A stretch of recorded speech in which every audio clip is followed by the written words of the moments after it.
The land of Israel.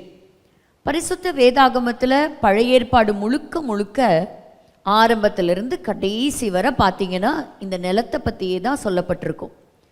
ஒரு நிலத்தை ஏற்கனவே மனுஷர்கள் இழந்துட்டாங்க. அது என்ன நிலம்னு சொல்லுங்க பார்க்கலாம். மனுஷர்களுக்கு கொடுக்கப்பட்ட ஒரு லேண்டை, ஒரு அழகான லேண்டை மிஸ் பண்ணிட்டாங்க. அது என்னது? ஏதேன் தோட்டம். கரெக்ட்.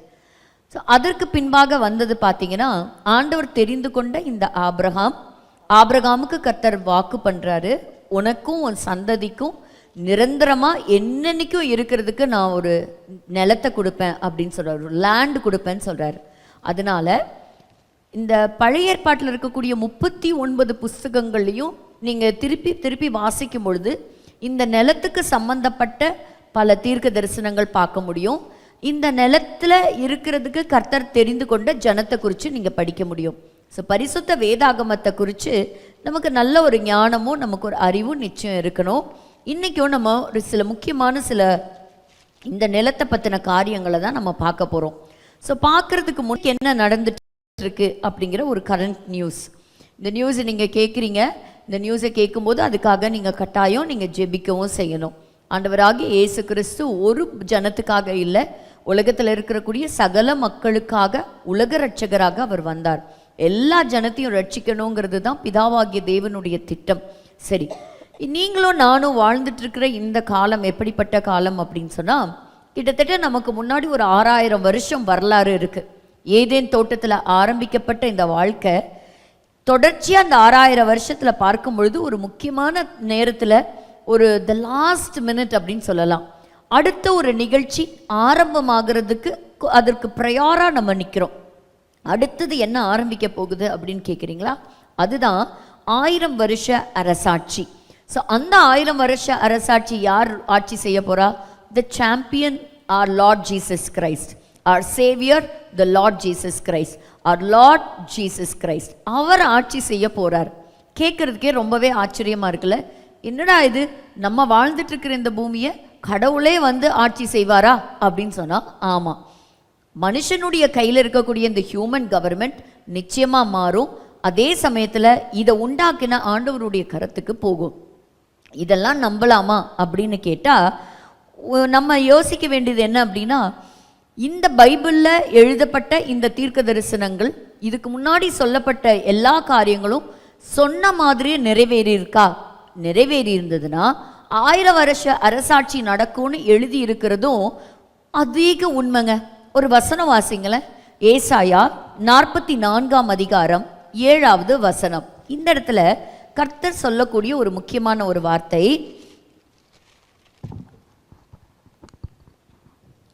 பூர்வ காலத்து ஜனங்களை நான் ஸ்தாபித்தது முதற்கொண்டு. அப்ப பூர்வ காலத்து ஜனத்தை ஸ்தாபித்தது தேவனாகிய கர்த்தர். என்னை போல எதையாகிலும் வரவழைத்து இன்னின்னதென்று முன்னறிவித்து எனக்கு முன்னே வரிசையாக நிற்கத்தக்கவன் யார்? எனக்கு முன்னே வரிசையாக நிறுத்தத்தக்கவன் யார்? நிகழ்காரியம் வரும் காரியம் தங்களுக்கு அவர்கள் அறிவிக்கட்டும். இந்த உலகத்தில் இருக்கக்கூடிய எந்த மனுஷனாலையும் பழசையும் சரி, எதிர்காலத்தில் நடக்க போகிற விஷயத்தையும் சரி, யாராலையும் துல்லியமாக அறிவிக்கவே முடியாது. சில ப்ரெடிக்ஷன்ஸ் உண்டு. It is all based on assumptions. இதுக்கு முன்னாடி இப்படி வாழ்ந்திருக்கலாம், இந்த சம்பவங்கள் நடந்திருக்கலாம். ஆனால் ஆண்டவர் சொல்கிறாரு, இன்னென்னதென்று முன்னறிவித்து எனக்கு முன்பாக வரிசைப்படுத்தி காட்டக்கூடிய திறனுள்ள ஒரே சர்வ வல்லமையுள்ள ஆண்டவர் நாம் ஆராதிக்கிற தேவனாகிய கர்த்தர். இன்னொரு வசனம் வாசிக்கலாம். இதில் பாருங்க, ஏசாயா 46ஆம் அதிகாரம் 9-10 வசனம். முந்தி பூர்வ காலத்தில் நடந்தவைகளை நினையுங்கள். நானே தேவன், வேறொருவரும் இல்லை. நானே தேவன், எனக்கு சமானம் இல்லை. நானே கர்த்தர், நானே தேவன். And you cannot compare the Lord God with any other gods in the world. வேறு யாரோடையும் ஒப்பிடவே முடியாது. 10வது வசனம். அந்தந்தத்தில் உள்ளவைகளை ஆதி முதற்கொண்டும் இன்னும் செய்யப்படாதவைகளை பூர்வகால முதற்கொண்டும் அறிவிக்கிறேன். என் ஆலோசனை நிலை நிற்கும், எனக்கு சித்தமானவைகளை எல்லாம் செய்வேன் என்று சொல்லி அந்தத்தில் உள்ளவைகளை எல்லாம் ஆதி முதற்கொண்டு சொல்லுகிறேன். நம்மெல்லாம் எப்படி சொல்லுவோம்?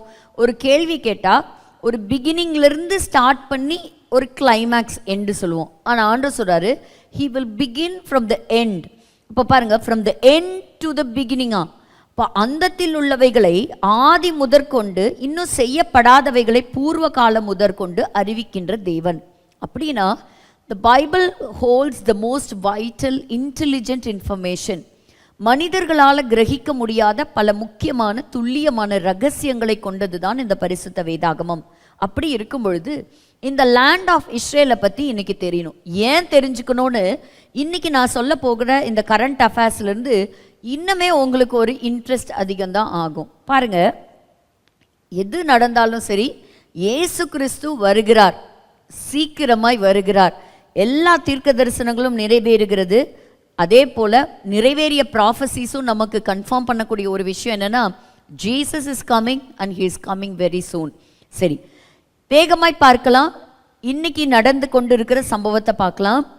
என்ன அப்படின்னு சொன்னீங்கன்னா, காசா ஹெல்த் மினிஸ்ட்ரி. உங்கள் எல்லாருக்குமே தெரியும், இஸ்ரேலுக்கும் காசாவுக்கும் நடுவில் ரொம்ப பயங்கரமான யுத்தம் நாளுக்கு நாள் வலுவடைந்து அந்த தீவிரமாயிட்டே தான் இருக்குங்கிறது நீங்கள் கேள்விப்பட்டிருப்பீங்க, நியூஸில் பார்த்துருப்பீங்க, பல சம்பவங்களை நீங்கள் வீடியோ வழியாகவும் பார்த்துருக்கலாம். ஸோ காசாவுடைய ஹெல்த் மினிஸ்ட்ரி அவங்க கொடுக்கக்கூடிய ஸ்டாட்டிஸ்டிக்ஸ் என்ன அப்படின்னா, அக்டோபர் 7 ஆரம்பித்த இந்த யுத்தத்தின் முதல்ல இருந்து 19,667 அவ்வளோ பாலஸ்தீனியர்கள் கொலை செய்யப்பட்டிருக்கிறாங்க. 52,286 52,286 பாலஸ்தீனியன்ஸ் ஆர் wounded, ரொம்ப ஹெவிலி wounded அப்படிங்கிறதையும் நம்ம பார்க்குறோம். இருந்தாலும் இஸ்ரேல் அந்த காசா ஸ்ட்ரிப் பகுதியில் தாக்குதல் நடத்திட்டே தான் இருக்குது. அந்த சதன் அங்கே இருக்கக்கூடிய ராஃபா பட்டணமாக இருக்கட்டும், நார்த்தில் இருக்கக்கூடிய ஜபாலியாவாக இருக்கட்டும், அங்கே இருக்கக்கூடிய பகுதிகளில் அங்கே யுத்தங்கள் நடந்துகிட்டே தான் இருக்குது. அங்கே இருக்கக்கூடிய மக்கள் இவாக்குவேட் பண்ணி வேற ஒரு இடத்துக்கு நீங்கள் போங்க அப்படிங்கிற இன்ஸ்ட்ரக்ஷன்ஸை அவங்க ரொம்ப கிளியராக கொடுத்துட்டே தான் இருக்கிறாங்க. நான் மறுபடியும் சொல்லட்டும், அங்கே இருக்கக்கூடிய public places, mask, hospitals, schools, அது எல்லாத்தையுமே ஹமாஸ் தன்னுடைய கைவசப்படுத்தி ஹியூமன் ஷீல்டை பயன்படுத்தி ஒளிஞ்சிக்கிட்டு அண்டர் கிரவுண்ட் டனல்ஸ்லேருந்து அட்டாக் பண்ணிட்டு இருக்கிறாங்க. இந்த டனல்ஸில் தான் இன்னும் அங்கே இருக்கக்கூடிய பிணை கைதிகள் இருக்கலாம் அப்படின்னு சொல்லப்படுகிறது. அதில் கிட்டத்தட்ட 20 பேர் மரித்து போயிருக்கிறாங்க அப்படிங்கிற ஒரு டெத் ரிப்போர்ட்டும் நமக்கு வருது. இப்போ சமீபத்தில் பார்க்கும்பொழுது 3 பேர்த்த இஸ்ரேல் சைட்லேருந்தே தரப்புலேருந்தே ஒரு தாக்குதல் அவங்க கொலை செய்யப்பட்டிருக்கிறாங்க அப்படின்ட்டு. பட் அதுக்கு அவங்க கொடுத்துருக்கிற ரிப்போர்ட் வேறு. They were found to be shirtless. அவங்க கையில் ஒரு குச்சி இருந்தது. அதெல்லாம் it was against their terms, அந்த மாதிரி இருந்தாங்க அப்படிங்கிற ஒரு சின்ன தகவல்களையும் இஸ்ரேல் இராணுவம் இந்த இடத்துல பதிவு செய்திருக்கிறாங்க. ஸோ சீக்கிரமாக அங்கே இருக்கக்கூடிய பிணை கைதிகள் விடுவிக்கப்படணும் அப்படிங்கிறதும் நம்மளுடைய ஒரு ஏர்னஸ்ட் ப்ரேயராக இருக்கட்டும். அதே சமயத்தில் ஈரான் பேக் பண்ணக்கூடிய சில ப்ராக்சிஸ் எல்லாத்துக்குமே தெரியும். இந்த ஹமாஸாக இருக்கட்டும், ஹெஸ்போலாவாக இருக்கட்டும், ஏமன் நாட்டிலிருந்து தாக்குதல் நடத்திட்டு இருக்கிற ஹூத்தீஸாக இருக்கட்டும், இவங்க எல்லாத்தையுமே பண பலத்தினால சப்போர்ட் பண்ணிட்டு இருக்கக்கூடிய ஒரு தேசம் எது அப்படின்னு கேட்டிங்கன்னா ஈரான், கத்தார். ஸோ ஈரானுடைய பேக் சப்போர்ட்டில் இருக்கக்கூடிய இவங்களும் பல இடங்களில் இஸ்ரேல் மேலே தாக்குதல் நடத்திட்டே தான் இருக்கிறாங்க. அதையும் நம்ம பார்க்குறோம். இஸ்ரேல் பட்டணங்களுக்குள்ளேயும் இந்த தாக்குதல் நடந்துட்டு தான் இருக்குது. அங்கே இருக்கக்கூடிய காசாவில் இருக்கக்கூடிய ஒரு முக்கியமான ஹாஸ்பிட்டல் ஒர்க்கிங் கண்டிஷனில் இருக்க one of the last few hospitals, Al Ahli hospital, அதுவும் இட் ஹஸ் ஸ்டாப்டு ஒர்க்கிங். அது வேலை செய்கிறதில்ல. அங்கே இருக்கிறவங்க எல்லாத்தையும் இவாக்குவேட் பண்ணியிருக்கிறாங்க. அங்கேயும் சில மரணங்கள் ஏற்பட்டிருக்கு அப்படிங்கிறத நம்ம பார்க்குறோம். அது மட்டும் இல்லை, ஒரு முக்கியமான ஒரு நபரையும் பாலஸ்தீனியரை சேர்ந்தவங்களும் அவங்களுடைய குடும்பம் ஒசாமா பனி ஃபாதில் அப்படின்னு சொல்லக்கூடியவர்களை இஸ்ரேல் இராணுவம் ரொம்ப நாளாக தேடி அவங்கள கொலை செய்திருக்கிறாங்க. அந்த இடத்துல இருக்கக்கூடிய டோட்டல் ஹவுசஸை டிமாலிஷ் பண்ணியிருக்கிறாங்க. ஸோ ஏராளமான பகை, ஒரு ஏராளமான ஒரு விரோதம். ஸோ ஒரு பாலஸ்தீனர்களை கேட்டிங்கன்னா இஸ்ரேலில் இருக்கக்கூடிய அந்த இடம் எங்களுக்கு தான். இந்த யுத்தம் எதனால இவ்வளோ தீவிரம் அடையுது அப்படின்னு கேட்குறீங்கன்னா, இஸ்ரேல் கைவசம் இருக்கக்கூடிய அந்த நாடு எங்களுக்கு வேணும், எங்கள் கையில் இருந்து தான் அவங்க பறிச்சுட்டாங்க அப்படிங்கிறத அவங்க சொல்கிறாங்க. ஆனா இஸ்ரவேலர்களை கேட்டிங்கன்னா இல்ல எங்க முற்பிதாக்களுக்கு தேவனாகிய கர்த்தர் வாக்கு பண்ணின அந்த பூமி, அதனால இது எங்களுக்கு சொந்தம், எல்லாருக்கும் முன்பாக இருந்து நாங்க தான் இந்த தேசத்துல இந்த பட்டணத்துல பல ஆயிரம் வருஷங்களா நாங்க இருக்கிறோம் அப்படிங்கிறது இஸ்ரேல் தரப்பினர் சொல்லக்கூடியது. இது எல்லாத்துக்கும் நடுவுல இப்ப பாத்தீங்கன்னா ஒரு அதி தீவிரமான ஒரு ரெட் அலர்ட் கொடுத்துருக்குறாங்க. இந்த பிரசன்டேஷனுக்கு நேரா நம்ம கடந்து போலாம். இந்த ரெட் அலர்ட்ல நீங்க நம்ம பார்த்தோம்னா எந்த இடத்துல கொடுத்துருக்குறாங்கன்னா, இந்த செங்கடல், அதாவது ரெட் சீல வந்து ஒரு பெரிய ரெட் அலர்ட் கொடுத்துருக்குறாங்க. இப்போ உங்க எல்லாருக்குமே தெரியணும், இந்த இடத்தின் வழியாக தான் இன்டர்நேஷ்னல் வெசல்ஸ் அப்படின்னு சொல்லக்கூடிய கமர்ஷியல் கப்பல், அதாவது வியாபார கப்பல்கள் அதிகமாக பயணிக்கக்கூடிய ஒரு கடல் எது அப்படின்னு கேட்டிங்கன்னா இந்த ரெட் சீ தான். இந்த ரெட் சீயை குறிவைத்து இந்த ஏமன் நாட்டை சேர்ந்த இந்த ஹூத்தீஸ் அப்படின்னு சொல்லக்கூடிய இந்த மிலிட்டன்ட் குரூப் என்ன செய்கிறாங்க அப்படின்னா, ட்ரோன் வழியாக அட்டாக் பண்ணுறாங்க, அந்த க்ரூஸ் மிசைல் வழியாக அட்டாக் பண்ணுறாங்க, அங்கே வரக்கூடிய அந்த கப்பல்களை ஹைஜாக் பண்ணிட்டு இருக்கிறாங்க. ஸோ இது ஒரு மிகப்பெரிய ஒரு த்ரெட்டாக இருக்குது. அதில் வரக்கூடிய எல்லா கப்பல்களையும் பயமுறுத்துறாங்க. ஸோ எந்த கடலில்? ரெட் சீ அப்படின்னு சொல்லக்கூடிய. இப்போ நம்மளாம் நினைக்கலாம் நம்ம எங்கேயோ ஒரு இடத்துல உட்காந்துருக்குறோம், எங்கேயோ ஒரு இடத்துல அந்த கடலில் பிரச்சனை அப்படின்னு. ஆனால் பாருங்கள், சில இன்ஃபர்மேஷன்ஸ் நீங்கள் தெரிஞ்சுக்கணும், இது எந்த அளவுக்கு ஒரு பெரிய ஒரு பாதிப்பை கொண்டு வரப்போகுது அப்படின்னு சொல்லிட்டு. இப்போ பார்த்தீங்கன்னா ஒரு பெரிய ரெட் அலர்ட்னால என்ன ஆகுது அப்படின்னு சொன்னால், நம்ம உலகத்தில் இருக்கக்கூடிய அநேக பொருட்கள் நாடு விட்டு நாடுகள், கண்டம் விட்டு ஆல் த கான்டினென்ட்ஸ், இது ட்ராவல் பண்ணுறதுக்கு கிட்டத்தட்ட 12% கப்பல்கள் வந்து இந்த ரெட் சீயை தான் பயன்படுத்துது. ஸோ அதிகமான கண்டெய்னர்ஸ் இதில் ட்ராவல் ஆகுது. ஸோ இதில் இந்த லெஃப்ட் ஹேண்ட் சைடில் நீங்கள் ஒரு மேப் பார்ப்பீங்க. இப்போது இந்த வழியை ஒரு வேளை ஸ்டாப் பண்ணிட்டாங்கன்னா, இப்போ அங்கே போகக்கூடிய கப்பல்கள் எல்லாமே ஊரை சுற்றி, அதாவது ஆப்பிரிக்காவை சுற்றி போகணும். பாருங்கள், ரொம்ப அழகாக உங்களுக்கு ஒரு மேப் இதில் காண்பிக்கப்பட்டிருக்கு. இதனால என்ன நடக்குது அப்படின்னா, மேலே உங்களுக்கு ஒரு டிஃப்ரென்ஸ் கொடுத்துருக்குது. அதாவது பணம் அதிகமாகும், டைம் அதிகமாகும், கிட்டத்தட்ட 10 நாள் அதிகமாகுது, அதிகமான ஃபியூயல் செலவாகுது. அப்போது ரொம்ப ஆப்பிரிக்கா கண்டத்தையே அவங்க சுற்றி வந்து தான் அவங்க அந்த சைடு கடந்து போக வேண்டியதாக இருக்குது. ஆனால் ஹூத்தீஸ் என்ன சொல்கிறாங்க, எப்பேற்பட்ட கப்பல்கள் அங்கே இருந்தாலும் அதை நாங்கள் கம்ப்ளீட்டாக தரமட்டமாக்கி அது உங்களுடைய பிணக்குவியல்களாக அந்த ரெட் சீயை நாங்கள் மாற்றுவோம் அப்படின்னு சொல்கிறாங்க. ஸோ அங்கே வரக்கூடிய எல்லா கப்பல்களும் இஸ்ரேல் தேசத்துக்கு தான் போகுதா அப்படின்னு கேட்டிங்கன்னா கிடையாது. இப்போ சமீபத்தில் கிட்டத்தட்ட 15 ட்ரோன் மிசைல்ஸ் அவங்க தாக்குதல் நடத்தும் போது யூஎஸ் அண்ட் யூகே அதை அழிச்சிருக்கிறாங்க, தகர்த்திருக்கிறாங்க. அதையும் தாண்டி 2 கண்டெய்னர் ஒரு பெரிய பாதிப்பு உண்டாயிருக்கு. அப்போது இன்டர்நேஷ்னலாக என்ன இதுக்கு ஒரு problem, it is an international problem. So இந்த ப்ராப்ளத்தினால என்ன ஆகும் அப்படின்னு கேட்டிங்கன்னா, வர்ற நாட்களில் வந்து பொருளாதாரம் எல்லாமே விலைவாசி ரொம்பவே அதிகமாகும். ஸோ இந்த இடத்துல பார்த்தீங்கன்னா இப்போ இம்மீடியட்டாக ஒரு இந்த ப்ராப்ளத்தை சால்வ் பண்ணுறதுக்காக 10 நாடுகள் ஒருங்கிணைஞ்சிருக்கிறாங்க. அந்த 10 கண்ட்ரிஸ் சேர்ந்து வந்ததுக்கு அதுக்கு அவங்க கொடுத்துருக்கிற பெயர் என்ன அப்படின்னு கேட்டிங்கன்னா, Operation Prosperity Guardian. Operation Prosperity Guardian அப்படின்னு பேர். US, Britain, Spain, Seychelles, Norway, Netherlands, Italy, France, Canada and Bahrain, இந்த 10 நாடுகளும் சேர்ந்து ஒரு கூட்டமைப்பாக வந்திருக்கிறாங்க. இப்போ என்ன அப்படின்னா, அந்த வழியாக போகக்கூடிய பொருட்களை எடுத்துகிட்டு போகக்கூடிய அந்த கப்பல்களுக்கு இன்னைக்கு ஒரு பாதுகாப்பும் அனுப்பணும். ஆனால் யோசிச்சு பாருங்க, அங்கே 100 கணக்கான கப்பல் ஒரு நாளைக்கு பயணிக்கும். எத்தனை கப்பலுக்கு நீங்கள் ப்ரொடெக்ஷன் கொடுப்பீங்க? அதே சமயத்தில் இந்த ஹூத்தீஸ் வந்து இஸ்ரேலுக்கு போகக்கூடிய கப்பலை மட்டுமே குறிவைத்து தாக்குதல் நடத்துறதில்லை, அவங்க ரேண்டமாக அங்கே வரக்கூடிய கப்பல்களை அவங்க தாக்குதல் நடத்துகிறாங்க. அப்போது அந்த இடத்துல பல பாதிப்புகளை சந்திக்க வேண்டியது இருக்குது. ஸோ அந்த பகுதியை, ஸோ அங்கே இருக்கக்கூடிய பகுதியை ஆக்சஸ் பண்ணணும். ஸோ கடல் அப்படின்னு சொல்லும்போது எல்லா நாட்டின் மக்களுக்கும் அது ஒரு பொதுவான சொத்து. So everybody has access to the international reverse, international waters இல்லையா? ஸோ அந்த இடத்துல இதை தவிர்க்கிறாங்க. ஸோ இதுக்கு எப்படி இந்த ப்ராப்ளம் கொண்டு வருது? இப்போ என்ன நடந்துட்டு இருக்கு அப்படின்னு கேட்டிங்கன்னா, இதில் இந்த ரெட் அலர்ட் கொடுத்ததுக்கப்புறம் நிறைய முக்கியமான நிறுவனங்கள் அவங்களுடைய கப்பல்களை இந்த செங்கடல் வழியாக அனுப்புறதை நிறுத்திட்டாங்க. ஸோ இந்த இடத்துல பார்த்தீங்கன்னா எம்எஸ்சி இதுதான் வந்து இருக்கிறதுலே ஒரு த ஃபர்ஸ்ட் பிளேஸில் இருக்கக்கூடிய ஒரு முக்கியமான கமர்ஷியல் கப்பல். ஸோ இவங்க சுவிட்சர்லாண்ட்லேருந்து வரக்கூடிய கப்பல் அவங்க நிறுத்திட்டாங்க. HMM, so from south Korea and from Belgium few couples, evergreen from Taiwan, அந்த மேர்ஸ்க், இதுதான் வந்து முக்கியமான டாப்பில் இருக்கக்கூடியது, டென்மார்க். ஸோ இவங்க எல்லாருமே அவங்களுடைய கப்பல் போக்குவரத்தை தற்காலிகமாக அவங்க எல்லாருமே நிறுத்தியிருக்கிறாங்க. ஸோ ஏன்னு கேட்டிங்கன்னா அங்கே நடக்கக்கூடிய தாக்குதல்னால. ஸோ இந்த 10 நேஷன்ஸுடைய கொயலேஷன் ஏதாவது ஒரு முடிவை கொண்டு வருமா அப்படின்னு கேட்டால் தெரியல. But they have all sign for an multinational coalitions. So இது முக்கியமான கீ ட்ரேட் ரூட், அதாவது Europe, North America with Asia மூணையும் கனெக்ட் பண்ணக்கூடிய ஒரு முக்கியமான வழி. ஸோ அந்த வழியை தடுத்துட்டாங்கன்னா நமக்கு கிடைக்கக்கூடிய பொருட்கள், அதாவது என்ன பொருட்கள், நம்மளுடைய தங்கமாக இருக்கட்டும், ஆயிலாக இருக்கட்டும், இல்லை நம்ம யூஸ் பண்ணுற கேட்ஜெட்ஸாக இருக்கட்டும், இதோடைய எல்லா பொருட்களுடைய விலையுமே ரொம்ப அதிகமாக இன்க்ரீஸ் ஆகும்னு சொல்கிறாங்க. வர்ற நாட்களில் கிட்டத்தட்ட 30 to 40% இன்க்ரீஸ் இன் ட்ரேட் இருக்குமா.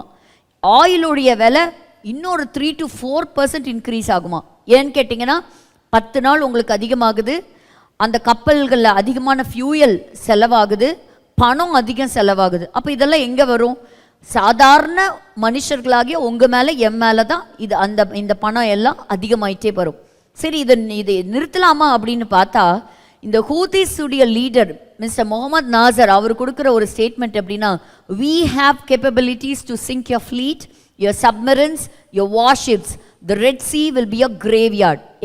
நாங்கள் உங்களுடைய எல்லா கப்பல்களையும் நாங்கள் மூழ்கடிப்போம், நாங்கள் அழிச்சிருவோம், இந்த செங்கடல்ல எல்லாமே அமிழ்ந்து போகும், இது உங்களுடைய கல்லறையாக மாறும் அப்படின்னு சொல்லியிருக்காரு. இப்போ இந்த 10 நாடுகளும் சேர்ந்து என்ன செய்ய போகிறாங்க அப்படிங்கிறது 3 ஆப்ஷன்ஸ் இந்த இதுக்கு வந்திருக்கிறாங்க. ஒன்று, கவுண்டர் ஸ்ட்ரைக் பண்ணணும். ஏன் ஹூத்திஸ் தாக்குதல் நடத்தும் போது அவங்கள எதிர்த்து இந்த தாக்குதல் நடத்தலை அப்படின்னு கேட்கும்போது, ஸோ இந்த இடத்துல மிஸ்டர் லியார்ட் அவர் கொடுக்கக்கூடிய ஒரு ஆன்சர் என்ன அப்படின்னா, இது ஒரு இன்டர்நேஷ்னல் ப்ராப்ளம். அமெரிக்கா கப்பல்களுக்கு மட்டும் சேதங்களோ அவங்களுக்கு மட்டும் பாதிப்பு கிடையாது, அந்த செங்கடல் வழியாக பயணப்படுகின்ற எல்லா தேசத்தின் கப்பல்களுக்கும் இந்த பிரச்சனை. அதனால் US மட்டுமே சேர்ந்து ஒரு தீர்மானத்துக்குள்ளே வர முடியாது அப்படிங்கிறது ஒன்று. ரெண்டாவது, இது நிறுத்தணும் அப்படின்னு சொன்னால் இவங்களை பேக்கப் பண்ணுறது ஈரான். ஒருவேளை ஈரானுடைய ஹெல்ப் கிடைச்சதுன்னா இந்த ஹூத்திஸ் அவங்களுடைய வார்த்தையை கேட்டு ஒருவேளை இவங்களுடைய தாக்குதலை நிறுத்தலாம். ஏற்கனவே mister president Joe Biden China கிட்ட பேசிட்டு இருக்கிறதாகவும் ஒரு தகவல் உண்டு.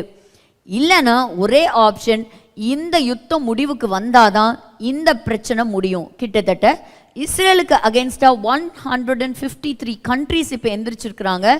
எந்திரிச்சு இந்த யுத்தத்தை நீங்கள் நிறுத்துங்க அப்படின்னு சொல்லி கேட்குறாங்க. சரி, இந்த ஹூத்திஸ்க்கு என்ன சம்பந்தம்? இவங்க யாருக்கு ஆதரவாக இந்த தாக்குதல் நடத்துகிறாங்க அப்படின்னு கேட்டிங்கன்னா, பாலஸ்தீனர்களுக்கு ஆதரவாக இந்த தாக்குதல் நடத்துகிறாங்க. பாலஸ்தீனர்களுக்கு யாரெல்லாம் சப்போர்ட்டாக இருக்கிறா? எல்லா அரபு தேசமும் சப்போர்ட்டாக இருக்குது. அதே சமயத்தில் பார்த்தீங்கன்னா இப்போ நம்ம பார்க்குறது, இப்போ அந்த சைடில் இருக்கக்கூடிய நீங்கள் இந்த மேப் பார்க்குறீங்க இல்லையா, இந்த மேப்பில் பார்க்கும்பொழுது அங்கே America, Great Britain, Japan, South Korea மற்றும் பல நாடுகள், மேற்கத்திய நாடுகளுடைய போர்க்கப்பல்கள் அதிக அளவில் வந்து நின்றுட்டு இருக்கிறத பார்க்க முடியுது. ஸோ அவங்களோட வார்ஷிப்ஸ் எல்லாம் அதிகமாக என்டர் ஆகிட்டே இருக்கான்.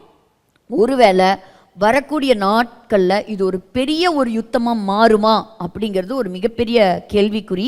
ஆனால் பென்டகன் அறிவிச்சிருக்கிறது ஆப்ரேஷன் ப்ராஸ்பெரிட்டி கார்டியன் அப்படின்னு சொல்லக்கூடிய இந்த ஆப்ரேஷன் நாங்கள் ஸ்டார்ட் பண்ணியிருக்கிறோம் இந்த ப்ராப்ளத்தை சால்வ் பண்ணணும்னு. அதே மாதிரி பிரிட்டிஷுடைய ஆயில் நிறுவனம் ஜாயண்ட் BP, பிரிட்டிஷ் பெட்ரோலியம் அப்படின்னு சொல்கிறோம் இல்லையா, அவங்க தங்களுடைய ஆயில் டேங்கரை இந்த செங்கடல் வழியாக அனுப்புறதை தற்காலிகமாக நிறுத்தி இருக்கிறாங்க. OPEC எண்ணெய் நிறுவனம் சொல்லியிருக்கு, கச்சா எண்ணெயுடைய விலை 4% உயர்ந்திருக்கிறது அப்படின்னு சொல்லியிருக்குது.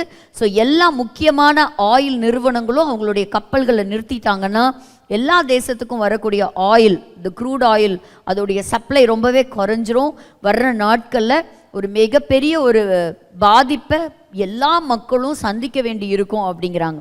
ஸோ இந்த டோட்டலாக இந்த ஹூத்திஸ் யாருடைய சப்போர்ட்டில் இந்த தாக்குதல் நடத்துகிறாங்க அப்படின்னு சொன்னால், இவங்க டோட்டலாக அரப் தேசத்தினுடைய சப்போர்ட் பின்னணியில் இருக்கிறதுனால தான் இதை நடத்துகிறாங்க அப்படின்னு ஒரு பக்கம். பாருங்க, இஸ்ரேல் தேசத்துக்கு ஒரு கடுமையான இக்கட்டான ஒரு சூழ்நிலை. 153 தேசங்கள் எழும்பும்போது இந்த யுத்தத்தை நிறுத்தணுமா அப்படின்னு கேட்கும்போது இந்த யுத்தத்தை நிறுத்த மாட்டோம்னு சொல்லியிருக்கிறாங்க. அவங்க என்ன சொல்றாங்க, if we stop the war it is like we surrender to the Hamas. So ஹமாஸுடைய கையில் நாங்கள் டோட்டலாக எங்களே சரண்டர் பண்ணதுக்கு நிகர். அதனால் அன்லெஸ் அண்ட் அன்டில் இந்த டோட்டல் ஹமாஸ் குரூப் அழிக்கிற வரைக்கும் நாங்களும் எங்களுடைய போரை நிறுத்த போகிறதில்லைன்னு ரொம்பவே உறுதியாகவே சொல்லிட்டாங்க.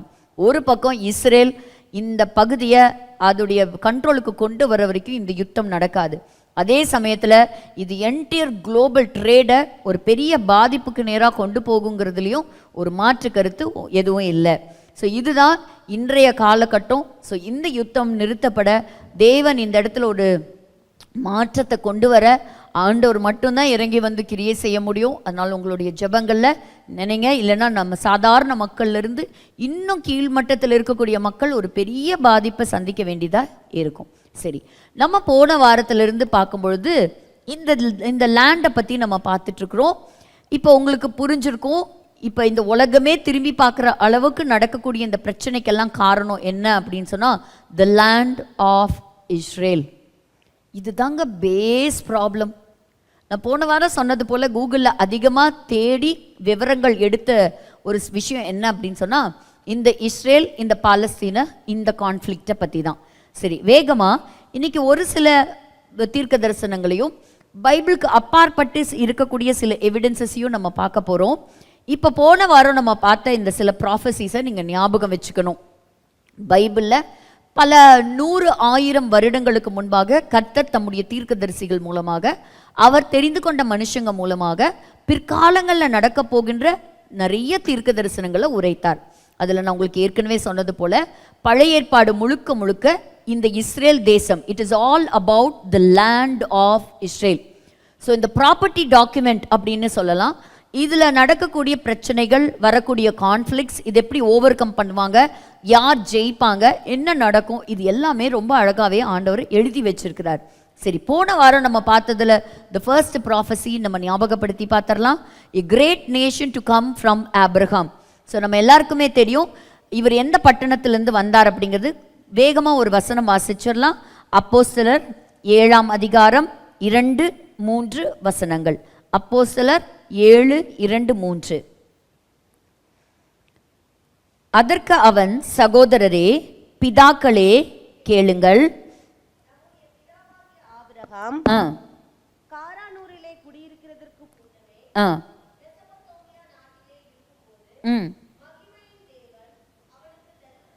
மகிமையின் தேவன் ஆபிரகாமுக்கு மெசபொட்டாமியா நாட்டிலே தரிசனமாகி புறப்பட்டு நான் உனக்கு காண்பிக்கும் தேசத்திற்கு வா என்று கட்டளையிட்டார். அப்போ இந்த இடத்துல நம்ம பார்க்குறோம், மறுபடியும் இந்த இடத்துல இந்த தேசத்தை குறித்து நம்ம ஒரு குறிப்பு எழுதப்பட்டிருக்குது. நீ வாழ்ந்துட்டு இருக்கிற உன்னுடைய தேசத்தையும் உன் இனத்தையும் விட்டு நான் உனக்கு காண்பிக்கும் தேசத்துக்கு நீ வா என்று சொன்னார். அப்போ இந்த இடத்துல அந்த இடத்தை விட்டு அந்த தேசத்துக்கு அவன் புறப்பட்டு போனான், விசுவாசத்திலே அவன் புறப்பட்டு போனான் அப்படிங்கிறத நம்ம வாசிக்கிறோம். அப்போ இதுதான் பாருங்க, திரும்ப திரும்ப ஆபிரகாமுக்கு கொடுத்ததை தேவன் ஞாபகப்படுத்துறார். ஸோ த ஃபர்ஸ்ட் திங், ஆபிரகாம்லேருந்து ஒரு பெரிய நேஷன் எழும்பும், ஒரு பெரிய சந்ததியாரை கர்த்தர் உருவாக்குவேன் அப்படிங்கிறது அந்த ப்ராஃபஸியை நம்ம பார்த்தோம். அது நிறைவேறினதையும் பார்க்குறோம். This nation to exist for ever. So நம்ம இஸ்ரவேல் தேசம் பல முறை ஒரு பாதிப்புக்குள்ளே போயிருக்கு, பல மனுஷர்களுடைய கைகளில் கைமாறி போயிருக்கு.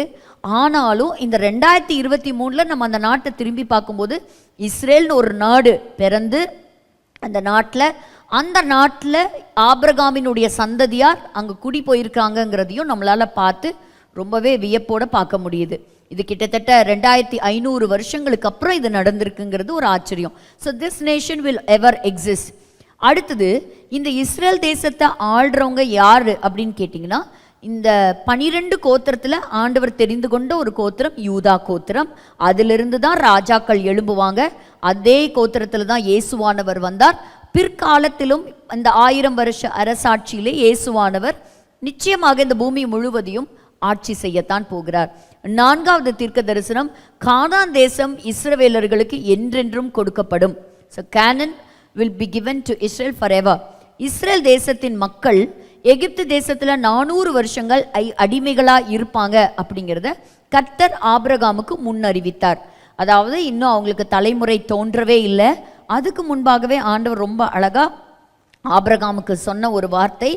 ஆதியாகமம் 13ஆம் அதிகாரத்தில் 15ஆம் அதிகாரத்தில் நம்ம வாசிக்கும்போது, ஆபிரகாமை நோக்கி உன் சந்ததியார் தங்களுடையதல்லாத அந்நிய தேசத்திலே பரதேசிகளாயிருந்து அத்தேசத்தாரை சேவிப்பார்கள் என்று, அவர்களால் 400 வருஷம் உபத்திரப்படுவார்கள் என்றும் நிச்சயமாய் அறிய கடவாய், நிச்சயமாய் அறிய கடவாய்.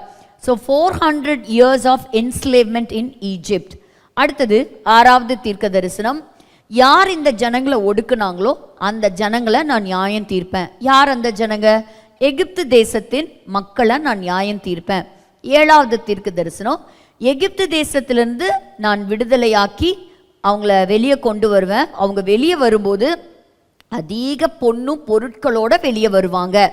அது அடுத்தது அந்த தீர்க்க தரிசனம். 8வது தீர்க்க தரிசனம், இஸ்ரேல் தேசம் தார் எகிப்து தேசத்தை விட்டு வெளியே வர்றவங்க இந்த 4வது தலைமுறையில் வெளியே வருவாங்க, கானான் தேசத்துக்கு அவங்க போவாங்க.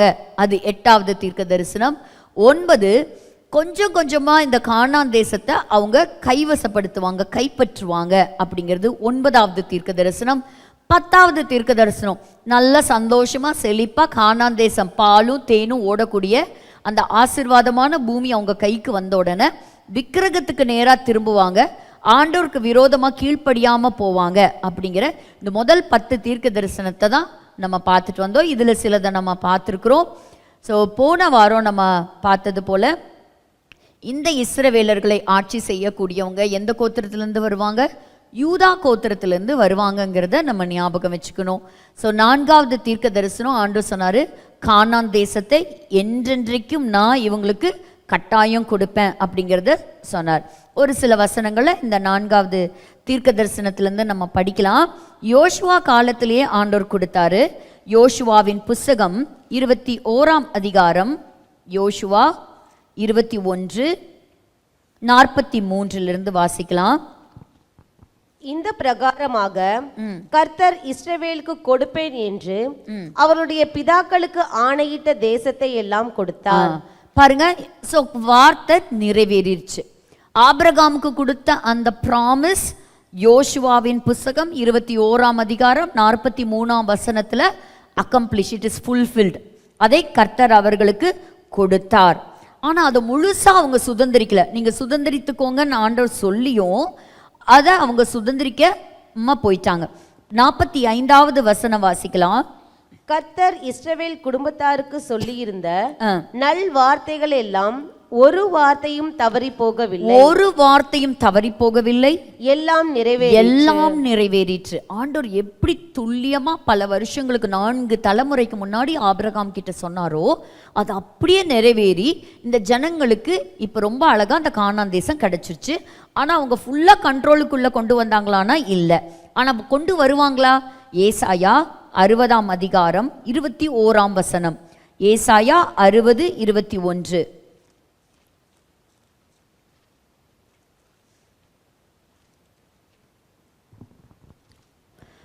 உன் ஜனங்கள் யாவரும் நீதிமான்களும் என்றைக்கும் பூமியை சுதந்தரிக்கும் குடிகளும், என்றைக்கும் பூமியை சுதந்தரிக்கும் குடிகளும், நான் நட்ட கிளைகளும், நான் மகிமைப்படும்படி என் கரங்களின் கிரியைகளுமாய் இருப்பார்கள், என் கரங்களின் கிரியையுமாய் இருப்பார்கள். So it talks about the future event. இன்னொரு வசனம் வாசிக்கலாம். எசேக்கியேல் 37:25. எசேக்கியேல் 37:25 நான் வாசிக்கிறேன். நான் என் தாசனாகிய யாக்கோபுக்கு கொடுத்ததும் உங்கள் பிதாக்கள் குடியிருந்ததுமான தேசத்திலே குடியிருப்பார்கள். பாருங்க, ஆண்டவர் கடைசி காலத்துல சொல்றாரு, என் தாசனாகிய யாக்கோபு. யார் இந்த யாக்கோபு? ஆபிரகாமினுடைய பேரன் இல்லையா, தி கிராண்ட் சன் ஆஃப் ஆபிரகாம். அப்போ இந்த இடத்துல சொல்றாரு, நான் யாக்கோபுக்கு கொடுத்ததும் உங்க பிதாக்கள் என்ன செய்வாங்க? குடியிருந்ததுமான அந்த தேசத்தை உன்னுடைய அடுத்தடுத்த தலைமுறை சந்ததிக்கு கொடுப்பேன், அவங்க அங்க குடியிருப்பாங்க. அவர்களும் அவர்கள் பிள்ளைகளும் அவர்களுடைய பிள்ளைகளின் பிள்ளைகளும் அதிலே என்றென்றைக்கும் குடியிருப்பார்கள். என் தாசனாகிய தாவீது என்பவர் என்றென்றைக்கும் அவர்களுக்கு அதிபதியாய் இருப்பார். யார் அது? ஆண்டவராகி இயேசு கிறிஸ்துவை சொல்லப்பட்ட ஒரு நடக்க போகின்ற the future event. நான் சொன்னேன் இல்லையா, அடுத்த ஒரு நிகழ்ச்சி நடக்க போகுது. அது நடக்கிறதுக்கு கொஞ்சம் முன்னாடி தான் இருக்கிறோம். அது என்ன நிகழ்ச்சி? 1000 வருஷ அரசாட்சி. ஸோ இது எல்லாமே அதற்கு சம்பந்தப்பட்டது. ஸோ அந்த தேசத்தில் குடியிருப்பாங்க. இந்த தேசம், இந்த பூமி முழுவதையும் ஒரு நாள் ஆண்டவராகிய இயேசு கிறிஸ்து ஆட்சி செய்வார். சரி, அடுத்த ஒரு தீர்க்க தரிசனத்துக்கு நம்ம போவோம். இதில் சொல்லப்பட்ட இந்த தீர்க்க தரிசனம் என்ன? நம்ம போன வாரமே நம்ம பார்த்தோம். எகிப்து தேசத்தில் இஸ்ரவேலர்கள் 400 வருஷம் அடிமைகளாக இருப்பாங்க அப்படிங்கிறது சொன்னது நிறைவேறுச்சு. இந்த இடத்துல ஒரு சில பிப்ளிக்கல் இன்ஃபர்மேஷன்ஸை, எக்ஸ்ட்ரா பிப்ளிக்கல் இன்ஃபர்மேஷன்ஸையும் நம்ம பார்த்தோம். உண்மையாலுமே அந்த இடத்துல இஸ்ரவேலர்கள் இருந்தாங்களா, அடிமைகளாக இருந்தாங்களா அப்படின்னு சொன்னால், இந்த இடத்துல மெர்னெப்தாவுடைய அந்த பார்வோன் வச்சிருந்த அந்த கல்வெட்டில் 27வது லைனில் இஸ்ரவேலர்கள் பற்றின ஒரு குறிப்பு இருக்குது. அன்னைக்கே அவருக்கு இஸ்ரவேலர்கள் மேலே இருந்த ஒரு வெறுப்பு அதில் எழுதப்பட்டிருக்கு. இதில் ஒரு சின்ன நீங்கள் கேட்கலாம், ஆண்டவர் பலத்த ஓங்கிய புயத்தினாலும் அவருடைய வல்லமையினாலும் தானே இஸ்ரவேலர்களை எகிப்திலிருந்து கொண்டு வந்தார், ஏன் அவங்க அதை பதிவு செய்யலை அப்படின்னு சொன்னால், எகிப்து நாட்டின் ஒரு பழக்கம் என்ன அப்படின்னு சொன்னால், அவங்களுக்கு சம்பந்தம் இல்லாத, இல்லை அவங்கள தாழ்வுபடுத்தக்கூடிய, ஹியூமிலியேட் பண்ணக்கூடிய, அவங்களுக்கு நஷ்டத்தை உண்டாக்குன எந்த சம்பவத்தையுமே என்ன செய்ய மாட்டாங்களாம், வரக்கூடிய சந்ததியார் அதை தெரிஞ்சுக்க கூடாதுங்கிறதுக்காக அதை மாற்றி எழுதுவாங்களாம், இல்லை அதை பதிவு செய்யாமல் கூட போவாங்களாம். ஸோ இதில் அதே மாதிரி தான், எப்படி அவங்க வெளியே போனாங்க, இப்படி பெரிய அற்புதங்கள் நடந்தது, அப்படி அவங்க வெளியே போனாங்கன்னு எழுதாமல் அந்த 27வது லைனுடைய டிரான்ஸ்லேஷன் எதை கொடுக்குது அப்படின்னா, the Israel is laid waste, his seed is no more, இனிமேல் அவனுடைய சந்ததியே கிடையாது அப்படின்னு எழுதியிருக்கிறாங்க. ஆனால் எழுதின அந்த பார்வோனும் இன்னைக்கு உயிரோடு இல்லை, அவங்களுடைய சந்ததியார் என்ன ஆனாங்கன்னு தெரியாது. ஆனால் இஸ்ரவேலர்களும் அவங்களுடைய சந்ததியாரும் இன்னும் உயிரோடு இருக்கிறாங்கங்கிறது உண்மை. அடுத்தது அவங்க செங்கல் செய்த அந்த விதம், அதை நம்ம போன வாரம் நம்ம பார்த்தோம். பைபிளில் அந்த நாட்களில் அவங்க கட்டிடம் கட்டுறதுக்கு, பட்டணங்களை கட்டுறதுக்கு அந்த நாட்களில் இஸ்ரவேலர்கள் அடிமைகளாக இருந்து வேலை செய்தாங்க. அதற்கு சம்பந்தப்பட்ட அந்த சில படங்கள் பாருங்க, அந்த கல்வெட்டுகள், அந்த படத்தில் இருக்கக்கூடிய ஓவியங்கள், அதில் இருக்கக்கூடிய சில குறிப்புகள், அங்கிருந்து கண்டெடுக்கப்பட்ட சில கற்கள் எல்லாமே வேதத்தில் இஸ்ரவேலர்கள் இப்படிப்பட்ட வேலை செய்திருக்க கூடும் அப்படின்னு சொல்லி உறுதிப்படுத்துறதையும் நம்மளால பார்க்க முடியுது. அடுத்தது பார்த்தீங்கன்னா, இன்னைக்கு நம்ம பார்க்க போகிறது செஹேல் இன்ஸ்கிரிப்ஷன். இது ஒரு முக்கியமான ஒரு கல்வெட்டு தாங்க. அதாவது இந்த எகிப்து தேசத்தில் அந்த மலைப்பகுதியில், இந்த ஈஸ்டர்ன் ஹில்ஸ், அந்த மலைப்பகுதியில் பார்த்தீங்கன்னா த ராக் இன்ஸ்கிரிப்ஷன், பெரிய பெரிய கற்கள். அந்த கற்களில் எகிப்தியர்கள் கிட்டத்தட்ட ஏராளமான குறிப்புகளை பதிவு செய்து வைத்திருக்கிறாங்களாம், அந்த மலை உச்சியில் இருக்கக்கூடிய அந்த கற்களில். இப்போ நீங்கள் பார்க்குறீங்க பாருங்கள், நீங்கள் கூகுளில் போய் ராக் இன்ஸ்கிரிப்ஷன் செஹேல் ஐலாண்ட் அப்படின்னு கொடுத்தீங்கனாலே அது வரும். அதில் என்ன பதிவு செய்திருக்கிறாங்கன்னா, எகிப்து தேசத்தில் ஒரு 7 ஆண்டு காலங்கள் ஒரு கொடிய பஞ்சம் இருந்தது. அந்த பஞ்சத்தில் நடந்த என்னென்ன விதமான தாக்கம், the catastrophic effects of the 7 years of famine அப்படின்னு அதில் எழுதப்பட்டிருக்கு. நம்ம எங்கே படிக்கிறோம்? எகிப்து தேசத்தில் இப்படி ஒரு பஞ்சம் இருந்தது. அந்த பஞ்ச காலத்தில் தான் யோசேப்பு பார்வோனுடைய அடுத்த ஸ்தானத்துக்கு உயர்த்தப்பட்டார். He became the prime minister of Egypt அப்படிங்கிறத நம்ம படிக்கிறோம் இல்லையா? அந்த 7 வருஷ பஞ்சமா இருக்கலாம் அப்படின்னு சொல்றாங்க. ஆனால் ஒரு விஷயம் இதில் ஒத்து போகல. என்னன்னு கேட்டிங்கன்னா, இந்த சம்பவம் அன்னைக்கு ஆட்சி செய்த ராஜா ஜோசர் ஃபாரோ நெத் ஜெரிகேத் அப்படின்னு சொல்லக்கூடிய பார்வோனுடைய காலத்தில் இது நடந்திருக்கு அப்படின்னு எழுதியிருக்காங்க. ஆனால் ஒரு சில குறிப்பு ஆசிரியர்கள் என்ன சொல்கிறாங்கன்னா, என்னைக்கோ நடந்த ஒரு சம்பவத்தை இது ஒருவேளை ரீரைட் பண்ணியிருக்கலாம், இதை காப்பி பண்ணியிருக்கலாம் அப்படின்னு சொல்கிறாங்க. இந்த கல்வெட்டுக்கு பேரே 7 வருஷ கொடிய பஞ்சத்தின் கல்வெட்டுன்னு தான் பேர். இன்றைக்கும் எகிப்து தேசத்துக்கு போனால் இந்த கல்வெட்டை நீங்கள் பார்க்க முடியும். வேதத்தில் சொல்லப்பட்ட இந்த விஷயமும் இந்த கல்வெட்டுகள்லையும் பதிவு செய்திருக்கிறது உண்மை. இங்கே பார்த்தீங்கன்னா, எகிப்து தேசத்திலேருந்து வெளியே வந்த இஸ்ரவேலர்கள் கிளம்பி வந்ததுக்கப்புறம் பார்வோனும் அவனுடைய ரதங்களும் இஸ்ரவேலர்களை துரத்துச்சு அப்படிங்கிறத நம்ம பின்தொடர்ந்தான் அப்படிங்கிறத நம்ம படிக்க முடியும். ஒரு வசனத்தை வாசிக்கலாம். அதாவது ஆண்டவர் என்ன செய்தார்னா, எகிப்து தேசத்திலேருந்து இஸ்ரவேலர்களை வெளியே கொண்டு வந்துட்டார். ஆனால் கொண்டு வந்தாலும் பார்வோன் இவங்களை விடலை. யாத்ராகமம் 14ஆம் அதிகாரம் 5ஆம் வசனத்திலிருந்து வாசிக்கலாம். யாத்ராகமம் 14ஆம் அதிகாரம் 5ஆம் வசனம். ஜனங்கள் ஓடிப்போய் விட்டார்கள் என்று எகிப்தின் ராஜாவுக்கு அறிவிக்கப்பட்ட போது ஜனங்களுக்கு விரோதமாக பார்வோனும் அவன் ஊழியக்காரரும் மனம் வேறுபட்டு, நமக்கு வேலை செய்யாதபடிக்கு நாம் இஸ்ரவேலை போகவிட்டது என்ன காரியம் என்றார்கள். அவன் தன் ரதத்தை பூட்டி தன் ஜனங்களை கூட்டிக் கொண்டு பிரதானமான 600 ரதங்களையும் எகிப்திலுள்ள மற்ற சகல ரதங்களையும் அவைகள் எல்லாவற்றிற்கும் அதிபதிகளான வீரரையும் கூட்டிக் கொண்டு போனான். கர்த்தர் எகிப்தின் ராஜாவாகிய பார்வோனின் இருதயத்தை கடினப்படுத்தினார். அவன் இஸ்ரவேல் புத்திரரை பின்தொடர்ந்தான். இஸ்ரவேல் புத்திரர் பலத்த கையுடன் புறப்பட்டு போனார்கள். இப்ப சொல்லுங்க பார்க்கலாம், எத்தனை ரதங்களோடு அவன் பின்தொடர்ந்தான்? பிரதானமான தி ஸ்பெஷல் சேரியட்ஸ் கிட்டத்தட்ட 600 ரதங்களோட தொடர்ந்தான். அது மட்டும் இல்லை, அங்கே இருக்கக்கூடிய மற்ற ரதங்களையும் எடுத்துக்கிட்டு பின்தொடர்ந்தான். இப்போ நீங்கள் பார்க்குறீங்க பாருங்க இந்த படம்.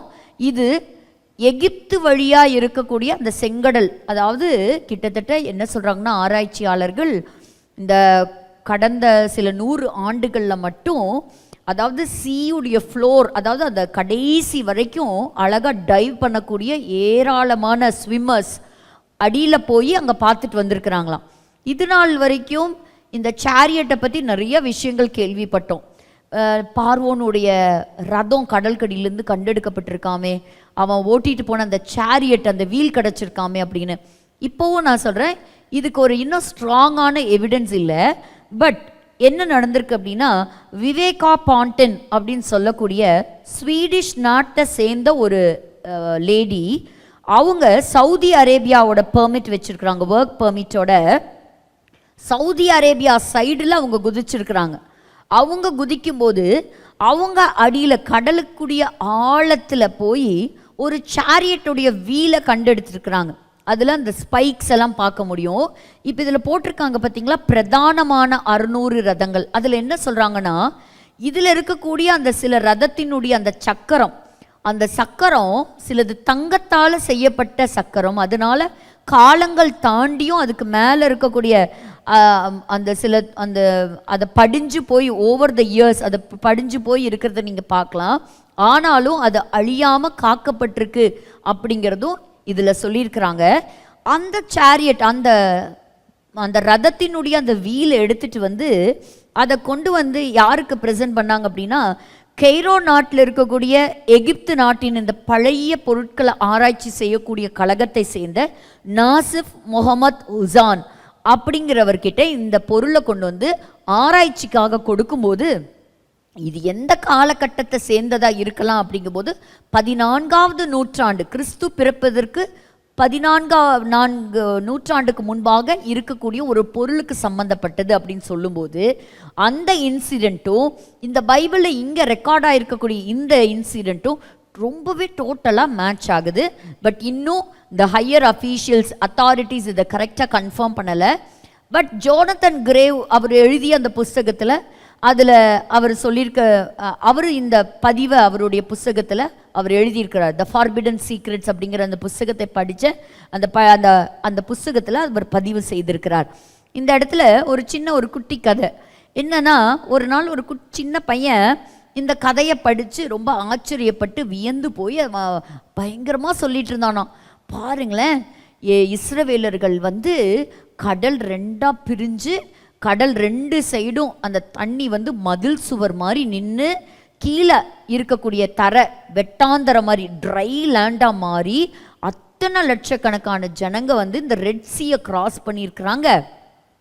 கிராஸ் பண்ணதுக்கு அப்புறம் பின்னாடி வந்த இந்த இஜிப்சியன்ஸ், அவங்க ஃபேரோ, அவங்க கொண்டு வந்த அந்த சேரியட், அதெல்லாம் உள்ளே வந்து அவங்க வேகமாக அவங்கள ஃபாலோ பண்ணிட்டு வரும்போது, கடவுள் வந்து மறுபடியும் அந்த தண்ணி 2ஐயும் கமாண்ட் கொடுத்தோன்னே இந்த தண்ணி அவங்கள மூடிடுச்சான்.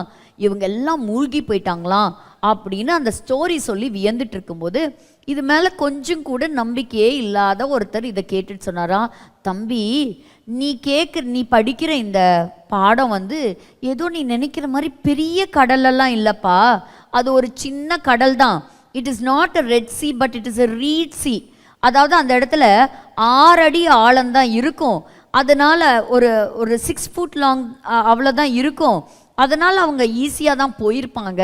இது ஒன்றும் ஒரு பெரிய கடல் பிளந்து இந்த மக்கள் கிராஸ் ஆன மாதிரியெல்லாம் கிடையாது அப்படின்னோன்னா, அப்படியா அப்படின்னு சொல்லி இன்னும் ஆச்சரியப்பட்டானா.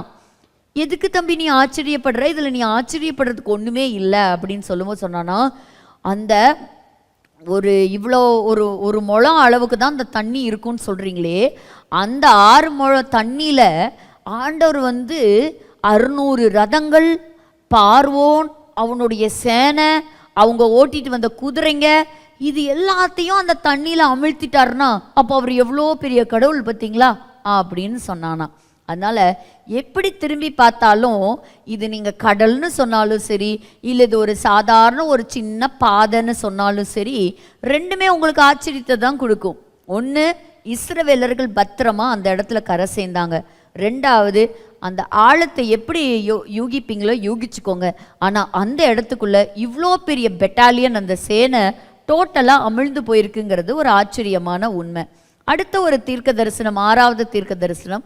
இந்த தீர்க்க தரிசனத்தோடு நம்ம இன்னைக்கு நிறைவு செய்யலாம். தொடர்ந்து அடுத்த வாரம் நம்ம அதை பார்க்கலாம். அப்போ ஆண்டவர் இந்த இடத்துல சொல்லும்போது, வெளியே வந்த இந்த எகிப்து இந்த மக்களை பார்வோனையும் நான் கொடிய வாதைகளினால் நான் அவங்கள வாதிப்பேன்னு சொன்னார். ஸோ அவங்கள வாதிக்கிறதுக்கு 10 விதமான வாதைகளை ஆண்டவர் கட்டளையிட்டார். நீங்கள் அதை படித்து பார்க்கலாம். ஒரு வசனத்தை வாசிக்கலாம், அதுக்கு கரஸ்பாண்டண்டான வசனம் யாத்ராகமம் 7ஆம் அதிகாரத்தில் உண்டு. 7லிருந்து 12 அதிகாரங்கள் நீங்கள் வாசிக்கணும்.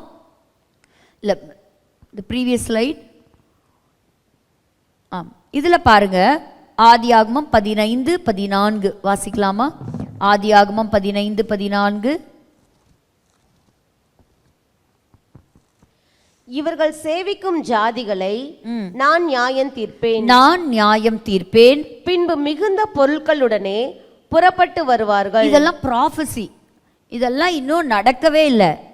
அப்போ பாருங்க, இன்னும் அவருக்கு ஈசாக்குன்னு ஒரு குழந்தை பிறக்கவே இல்லைங்க ஆபிரகாமுக்கு. ஆனால் குழந்தை பிறக்கிறதுக்கு முன்னாடி சந்ததியை பற்றியும் 4வது தலைமுறையை பற்றியும் ஆண்டவர் பேசுகிறார்.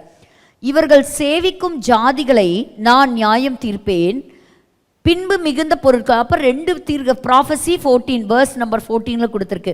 அதில் தான் நீங்கள் பார்க்குறது. ஆண்டவர் இந்த மாதிரி அந்த ஜாதிகளை நியாயம் தீர்த்தாரா அப்படின்னு கேட்டிங்கன்னா ஆமாம். 10 விதமான அந்த வாதைகள். ஸோ அங்கே இருக்கக்கூடிய நைல் நதி, அந்த நதியுடைய தண்ணி எடுத்துகிட்டு காலையிலேயே அவங்களுடைய தெய்வங்களுக்கு முன்பாக வைப்பாங்க. இந்த 10 வாதைகளை கடவுள் ஏன் அனுமதிச்சார்னா, 10 விதமான தெய்வங்களை எகிப்தியர்கள் நம்பினாங்க. அவங்க தான் த மோஸ்ட் பவர்ஃபுல் காட்ஸ்ன்னு சொன்னாங்க. 2500க்கும் மேற்பட்ட தெய்வங்கள் எகிப்தில் உண்டு. ஆனால் அவங்களுடைய கண்களுக்கு முன்பாகவே அந்த தெய்வங்கள் ஒன்றும் இல்லை, அவங்கள ரட்சிக்க முடியாது, காப்பாற்ற முடியாதுங்கிறத கர்த்தர் ரொம்ப அழகாக இந்த வாதைகள் மூலமாக காண்பித்தார். ஸோ இந்த இடத்துல அந்த நைல் நதி ரத்தமாய் மாறினதுலேருந்து அந்த தளச்சம்பிள்ளை சங்கரிக்கப்படுற வரைக்கும் 10 விதமான வாதைகளை தேவன் அனுமதிச்சாரா அப்படின்னா ஆமாம், அனுமதிச்சார். அது யாத்ராகம புஸ்தகம் 7ஆம் அதிகாரத்திலிருந்து 12ஆம் அதிகாரம் வரைக்கும் கொடுக்கப்பட்டிருக்கு. இன்றைக்கும் இதுக்கு நிறைய ஆராய்ச்சிகள் உண்டு, அதுக்கு நிறைய ரிசர்ச் ஆர்டிகல்ஸும் சப்மிட் பண்ணியிருக்கிறாங்க. அதை ஒரு நாள் நம்ம பார்ப்போம். ஆனால் இந்த இடத்துல நம்ம பார்க்குறது, ஆபிரகாமுக்கு சொன்ன இந்த வார்த்தையை கர்த்தர் ஒரு வார்த்தையும் தவறாமல் நிறைவேற்றினார். தொடர்ந்து இந்த தீர்க்க தரிசனங்களை குறித்து அடுத்த வாரம் நம்ம தொடர்ந்து தியானிக்கலாம்.